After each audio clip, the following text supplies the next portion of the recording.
extensively from the region. What options do you see emerging for the future?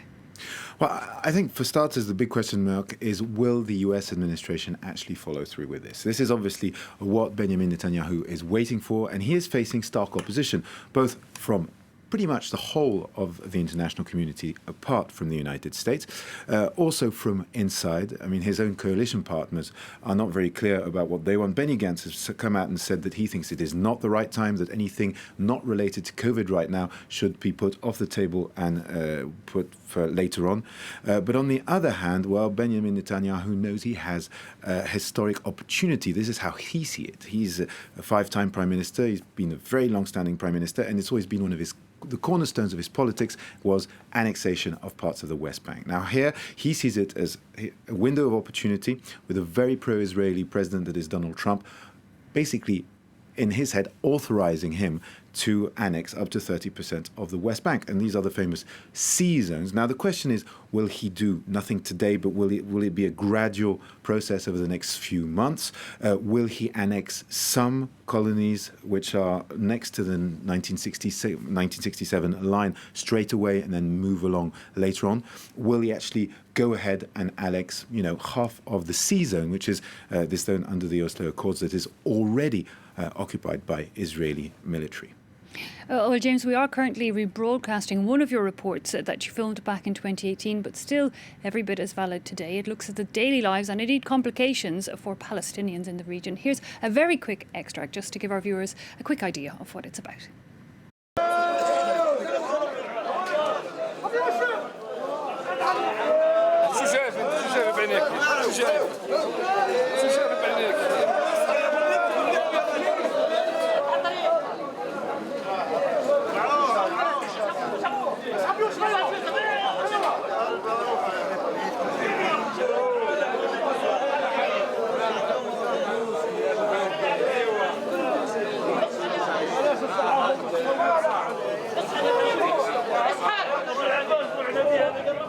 So, James, first of all, can you tell us a bit more about what we're seeing in those pictures and how, indeed, any annexation of those regions in the West Bank would impact those people? Well, what you're seeing in these pictures is checkpoint 300. It is at Bethlehem. It is basically a passing point of the famous Israeli separation wall through which Palestinian workers go every day to work into Israel, because basically most of them have no choice because there's not that much work on the Palestinian side. And a lot of people from the villages of the C zone actually have to do this. They have to cross into Israel to work. Now, what a lot of people are worried about over there is that nobody actually happens to know what will happen to these Palestinian populations. In these pictures you see here, you see a school, for example, that is in this C zone. This C zone is policed and administered by the Israelis. So that means that basically Palestinians, if they want to build anything, have to apply, for example, to Israeli administration to ask the right to build something. Obviously, well, they're not getting the right to build anything, and this has been going on for years. Most of the time, these permits are not given. Hence the fact that the Palestinians go ahead and do build. And, well, the Israelis come in and say that they have no right to build. So, for example, this school here was destroyed back in December 2017. There was a decision by the Israeli Supreme Court that no more destruction could happen on this site. So, for example, the village rebuilt that school in one night, and now it is being used as a school. This is the kind of daily pressure that these people in these Palestinians in the C zones are facing. The C zone is also the place where all the colonization is taking place.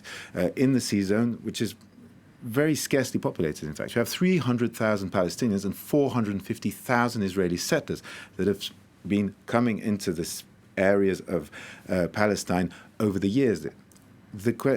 What could happen with this annexation is basically Benjamin Netanyahu, if he goes for the maximum option, would take all of the Jordan Valley and also make all these settlements part of Israel completely officially. But that would also mean that a future Palestinian state is no longer possible because if you look at a map, there are so many divisions. There are about 130 colonies. They make holes in all this potential future Palestinian state. And that means that the two-state solution, if the annexation takes place, will be made impossible. And of course, this is why the Palestinians are refusing this so-called Trump peace plan. And well, in this report, you will see how people are dealing with this issue now, because what the Palestinians are saying is that they say this has been a long process. And the facts on the ground are that right now it is a military occupation, but it is already pretty much an annexation on the ground. The facts are there, so they don't know what it will actually change, but they're very worried that they could make things even more difficult and, of course, make the fact for them to move from one city to another even tougher.